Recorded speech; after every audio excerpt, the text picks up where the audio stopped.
بسم اللہ الرحمن الرحیم رب اشرح لی صدری ویسر لی امری واحلل عقدۃ من لسانی یفقہوا قولی۔ السلام علیکم، میں ہوں آپ کا اردو ٹیچر وقاص اعظم۔ عزیز طلبہ، امید ہے کہ آپ خیریت سے ہوں گے۔ آپ کو Noor school and college Google class room میں خوش آمدید کہتا ہوں۔ اس کے آنے سے مسلمانوں پر مصیبتوں اور غموں کے پہاڑ ٹوٹ کے ان کا راحت و آرام بے چینی و اضطرابی میں بدل گیا۔ دہلی زندہ ہے، یعنی کہ وہاں پہ ابھی قتل و غارت نہیں ہوئی، انگریز پوری طرح سے قابض نہیں ہوا، اور دہلی ہندوستان کا دل کہلا رہی ہے۔ تیموریوں کا آخری نشان لہرا رہا ہے ہندوستان پہ، اور تیمور بہادر شاہ ظفر کا بھائی مرزا سلیم جو ہیں وہ بیٹھے ہوئے ہیں مردانہ خانے میں کچھ دوستوں کے ساتھ۔ تم زنان خانے سے ان کے لیے بلاوا آ رہے ہیں۔ جب وہ اندر سے واپس آتے ہیں تو بڑے اداس سے ہیں، بڑے مغموم سے ہیں، پریشان سے ہیں۔ تو دوست نے پوچھا کہ خیر باشد، خیریت تو ہے جناب کے، پر اداسی کیوں ہے؟ تو وہ کہتے ہیں کہ کل شام نتھن ہان گویا جو ہے وہ گا رہا تھا اور میرا دل بہلا رہا تھا۔ اس وقت والدہ قرآن شریف کی تلاوت کر رہی ہوتی ہیں، تو انہوں نے منع فرمایا کہ رمضان کا مہینہ ہے، آج کے بعد یہ گانے بجانے کی محفلیں جو ہیں یہ بند ہونی چاہیے۔ تو میں نے ادب و احترام کی وجہ سے ان کے سامنے ہاں تو کر دی ہے، لیکن سمجھ نہیں آتی کہ ابھی رمضان میں 16 دن باقی ہیں، یہ باقی کے دن کیسے گزریں گے۔ تو آگے دیکھتے ہیں، دوسرا پیراگراف ہے اس کا کہ اس کے بعد مغلوں پہ کیا گزری۔ مصاحب نے ہاتھ باندھ کر عرض کیا، مصاحب نے، ساتھی نے، حضور یہ بھی کوئی پریشان ہونے کی بات ہے؟ شام کو پہلے جامع مسجد میں تشریف لے چلا کیجئے، عجیب بہار ہوتی ہے، یعنی کہ بڑی چہل پہل اور رونق ہوتی ہے۔ بہار ہوتی ہے، چہل پہل، رونق ہوتی ہے، رنگ برنگ کے آدمی، طرح طرح کے جمگٹھے دیکھنے میں آئیں گے، جمگٹھے، ٹولیاں، ہجوم، خدا کے دن ہیں اور خدا والوں کی بہار بھی دیکھیے۔ تو جب انہوں نے کہا کہ میں اس وجہ سے والدہ کے حکم کی وجہ سے پریشان ہو گیا ہوں، تو ساتھ جو ساتھی تھے انہوں نے کہا، ہاتھ باندھ کر بڑے بے ادبی سے کہا کہ حضور یہ پریشان ہونے کی بات نہیں ہے، شام کو افطاری سے پہلے ہم جامع مسجد تشریف لے جائیں گے، وہاں پہ بڑی رونق ہوتی ہے، رنگ برنگ کے لوگ ہوتے ہیں، طرح طرح کے لوگ ہوتے ہیں، ٹولیاں بنی ہوتی ہیں، خدا کے دن ہیں، یعنی کہ رمضان المبارک ہے، اور خدا والے جو نیک لوگ ہیں ان کی بہار بھی دیکھ لیں۔ مرزا نے صلاح کو پسند کیا اور دوسرے دن مصاحبوں کو لے جا کر جامع مسجد پہنچے، صلاح کو، مشورے کو، مصاحبوں کو، ساتھیوں کو۔ وہاں جا کر عجب عالم دیکھا، جگہ جگہ حلقہ بنائے لوگ بیٹھے ہیں، کہیں قرآن شریف کے دور ہو رہے ہیں، تلاوت ہو رہی ہے، رات کے قرآن سنانے والے حفاظ ایک دوسرے کو قرآن سنا رہے ہیں، کہیں مسائل دین پر گفتگو ہو رہی ہے، دو عالم کسی فقی دینی فقی مسئلے پر بحث کرتے ہیں، اور بیسیوں آدمی بیٹھے مزے سے سن رہے ہیں۔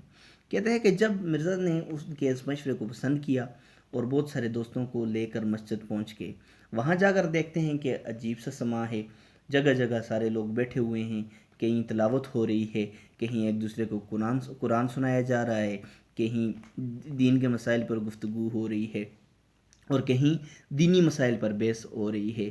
کئی لوگ جو ہیں وہ کیا ہیں، وہ بیٹھ کر سن رہے ہیں۔ کسی جگہ توجہ اور مراقبہ کا حلقہ ہے۔ مراقبہ دنیا و مافیہ سے دور ہو کر ذکر و فکر کرنا مراقبہ کہلاتا ہے۔ کہیں کوئی صاحب وظائف میں مشغول ہیں، الغرض مسجد میں چاروں طرف اللہ والوں کا ہجوم ہے۔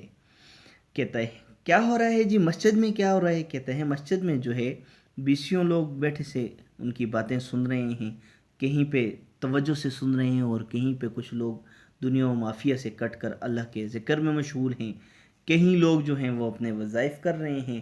الغرض کے ہر طرف کیا ہے، اللہ والوں کا ہجوم ہے، رش ہے، اور ان کی بہار ہے۔ کل جدید لذیذ، ہر نئی چیز مزیدار ہوتی ہے۔ مرزا کو یہ نظام بہت پسند آیا اور وقت بہت لطف سے کٹ گیا۔ اتنے میں افطار کا وقت قریب آیا، سینکڑوں خوان افطاری کے آنے لگے اور لوگوں میں افطاریاں تقسیم ہونے لگیں۔ کہتے ہیں کہ تھوڑی دیر میں ہی افطار کا وقت آ گیا، خوان تھال اور سینکڑوں تھال افطاری کے کیا ہے مسجد میں آنے لگے، افطاریاں تقسیم ہونے لگیں۔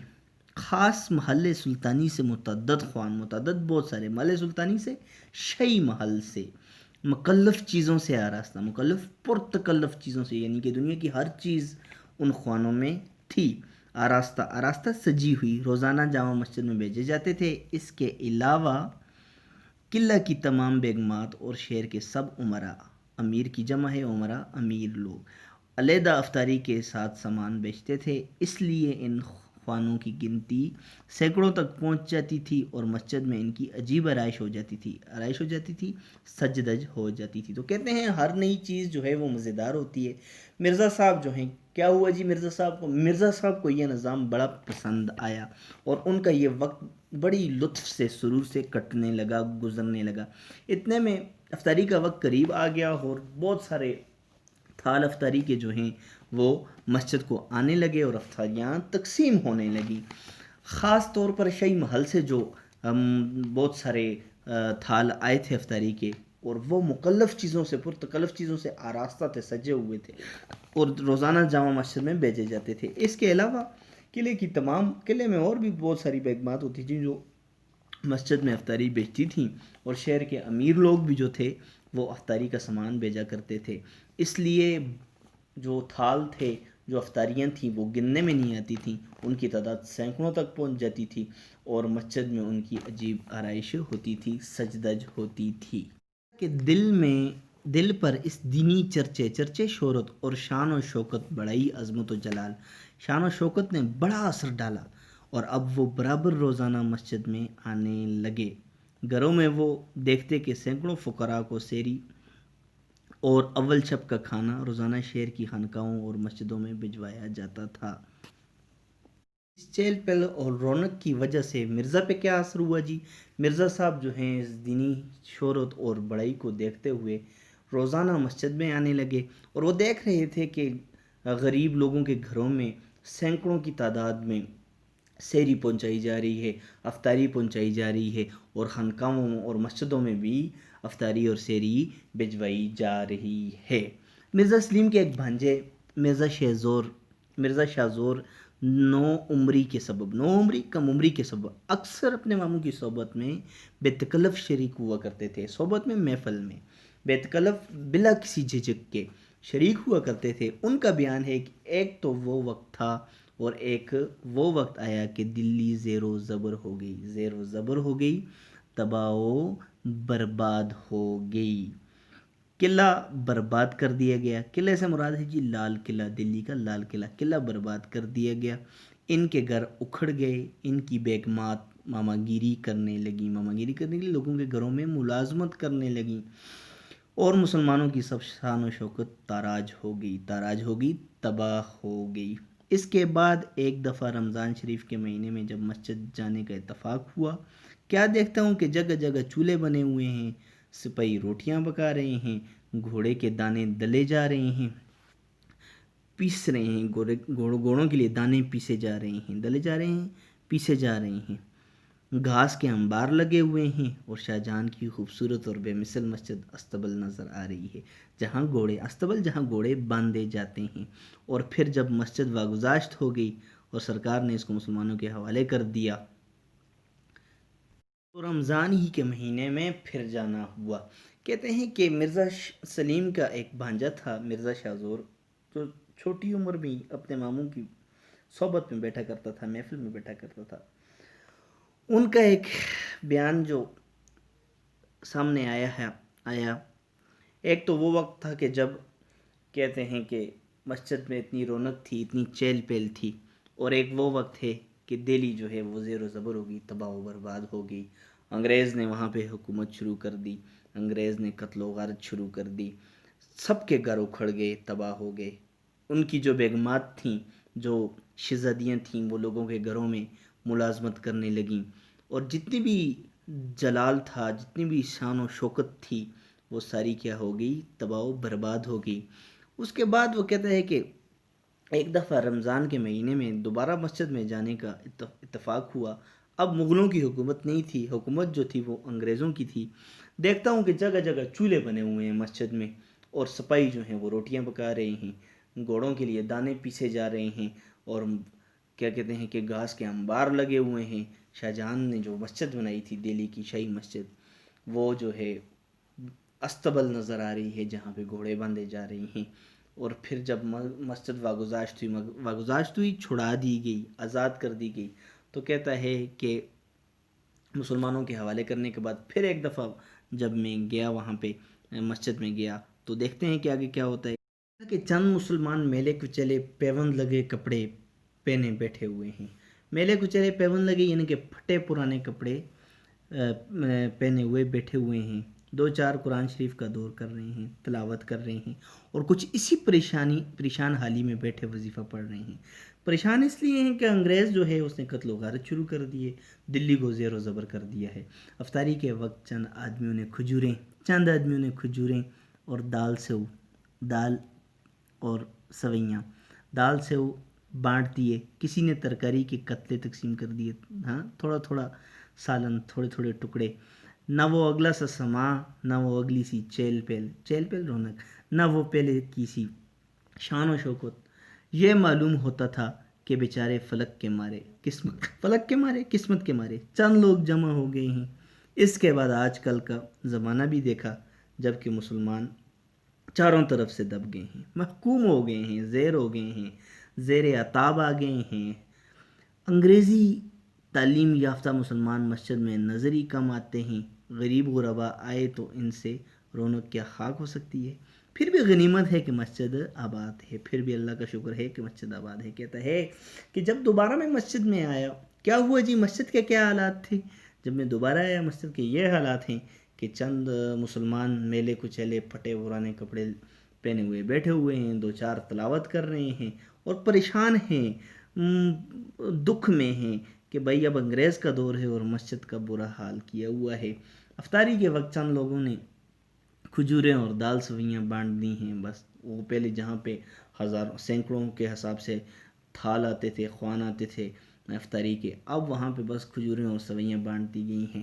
کسی نے ترکاری کے قتلے تقسیم کر دیے ہیں، ترکاری اور ٹکڑے تقسیم کر دیے گئے۔ نہ وہ پہلے سا سما ہے، نہ وہ پہلے سی رونق ہے، اور نہ وہ پہلے سی چہل پہل ہے، نہ وہ پہلے کسی شان و شوکت بڑائی عظمت ہے۔ نہ معلوم ہوتا تھا کہ بیچارے قسمت کے مارے چند لوگ جمع ہو گئے ہیں، کیونکہ ان کا ملک، ان کا شہر تباہ ہو چکا ہے، اس لیے اس کو مصنف نے قسمت کے مارے کہا ہے۔ اس کے بعد کہتا ہے کہ آج کل کا زمانہ بھی دیکھا، جب مسلمان چاروں طرف سے محکوم ہو گئے ہیں، اب غلام ہو گئے ہیں، انگریزی دور کے زیر عتاب ہیں، ان کے غصے کے آگے وہ کیا کر سکتے ہیں؟ انگریزی تعلیم یافتہ مسلمان تو، جو انگریزی تعلیم یافتہ مسلمان ہیں وہ مسجد میں نظر ہی کم آتے ہیں، وہ تو ظاہر ہے انگریزی تہذیب سے زیادہ متاثر ہیں، اور غریب غربا آئے بھی تو کیا ان سے خاک رون، لیکن کہتا ہے کہ چلیں پھر بھی مسجد کیا ہے؟ آباد ہے۔ مرزا شاہ زور کی باتوں میں بڑا درد اور اثر تھا۔ دیکھیں ان لوگوں نے، چونکہ وہ بادشاہ کے خاندان سے تھے، ان لوگوں نے بڑا عروج دیکھا ہوا تھا، تو اس لیے ان کی باتوں میں کیا تھا؟ درد تھا۔ ایک دن میں نے ان سے غدر کا انگریز جو ہیں 1857 کی جنگ آزادی کو غدر کا نام دیتے ہیں۔ وہ کہتے ہیں کہ مسلمانوں نے غداری کی ہے، اور ہم مسلمان اس کو جنگ آزادی کا نام دیتے ہیں۔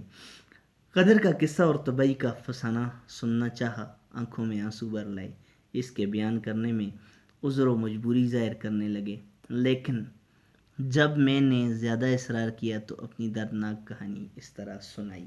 دیکھیں اب کہتا ہے کہ جب مرزا شاہ زور کی باتوں میں بڑی درد تھا۔ مرزا شاہ زور جو بہادر سلیم کے بھانجے تھے، کہتے ہیں کہ ایک دن میں نے ان سے کہا، مصنف کہتا ہے میں نے غدر کا ان سے قصہ اور تباہی کا حال سننا چاہا، اس کا قصہ سننا چاہا، تو ان کی آنکھوں میں آنسو آ گئے، کیونکہ وہ شہزادے تھے، وہ بادشاہ کے خاندان سے تعلق رکھتے تھے، انہوں نے دکھ پریشانیاں مصیبتیں نہیں دیکھی تھیں، تو پہلے تو انہوں نے کہا کہ بہانہ بنایا، بے بسی کا اظہار کیا، لیکن کہتے ہیں کہ زیادہ ضد کرنے پر انہوں نے اپنی درد کہانی سنائی۔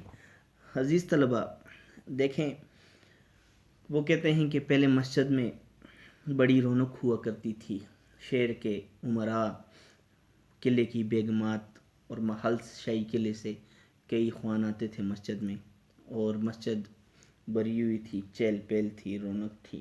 اور اس کے بعد جب انگریز دور آ گیا، دہلی جو ہے وہ زیر و زبر ہو گئی، اور شاہی خاندان تاراج تباہ و برباد ہو گیا۔ اس کے بعد کیا ہوا جی، مسجد پر انگریزی دور کا قبضہ ہو گیا۔ تو کہتا ہے ایک رمضان میں مجھے دوبارہ مسجد جانے کا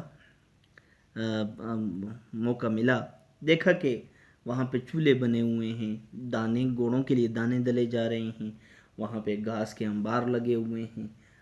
مسجد جو ہے وہ استبل شاہ جہاں نے وہ جو دہلی کی جامع مسجد، خوبصورت مسجد بنوائی تھی، اس سے گھوڑوں کا استبل نظر آ رہا ہے۔ مسجد جب چھڑائی گئی تو اس کے بعد پھر ایک دفعہ گیا، دیکھا کہ چند مسلمان بیٹھے ہوئے ہیں اور پھٹے پرانے کپڑے پہنے ہوئے ہیں، کچھ دو چار تلاوت کر رہے ہیں، کچھ پریشان حال بیٹھے ہوئے ہیں، وظیفہ کر رہے ہیں۔ افطاری کے وقت کچھ لوگوں نے چند کھجوریں اور سویاں بیچ دی ہیں، اور کسی نے کچھ ٹکڑے اور ترکاری تقسیم کر دی ہے۔ پہلے جیسی رونق نہیں رہی، اور نہ پہلے جیسی چہل پہل رہی ہے، نہ وہ پہلے کسی شان و شوکت ہے، بڑائی ہے، عظمت ہے۔ بیچارے قسمت کے مارے لوگ جمع ہو گئے ہیں۔ اس کے بعد بھی زمانہ دیکھا جب مسلمان چاروں طرف سے دب گئے تھے، یعنی کہ محکوم ہو گئے تھے، غلام بن گئے تھے، اور جو مسلمان انگریزی تہذیب سے متاثر تھے وہ لوگ مسجد میں آتے ہی کب تھے۔ لیکن چلیں، غریبوں سے وہ کہتا ہے خاک مسجد آباد ہوگی، لیکن پھر بھی غنیمت کی بات ہے کہ مسجد جو ہے پھر بھی مسجد میں آباد ہے، لوگ آ رہے ہیں۔ تو کہتے ہیں میں نے بانجے سے پھر کہانی پوچھی کہ ذرا مجھے بتاؤ کیا کیا ہوا ہے۔ تو پہلے تو انہوں نے کہا کہ یار 1857 کی جنگ آزادی کا حال نہیں پوچھو، کیونکہ وہ بڑا دردناک ہے، اور اگر پھر بھی میں نے ضد کی، میں نے کہا نہیں آپ کچھ تو مجھے بتائیں، تو پھر اس کے بعد وہ اپنی کہانی سنانے لگے۔ ہم انشاءاللہ اگلے لیکچر میں اس کے بعد کی کہانی سنیں گے۔ آپ نے دیکھ لیا، آپ نے کیا کرنا ہے کہ اس میں سے مشکل الفاظ اور 10 MCQs بنا کے مجھے بھیجنے ہیں، اور کہیں پہ بھی آپ کو سمجھ نہ آئے تو ہمیں اپنی آراء سے آگاہ کریں نیچے کمنٹ میں، تاکہ ہم آپ کی اس جو مطلب آپ کو سمجھ نہیں آئے، کہیں سے کوئی لفظ سمجھ میں نہیں آیا تو اس کو دور کر سکیں۔ اور ہوم ورک آپ نے لازمی کرنا ہے۔ اللہ تعالیٰ آپ کا حامی و ناصر ہو۔ خدا حافظ۔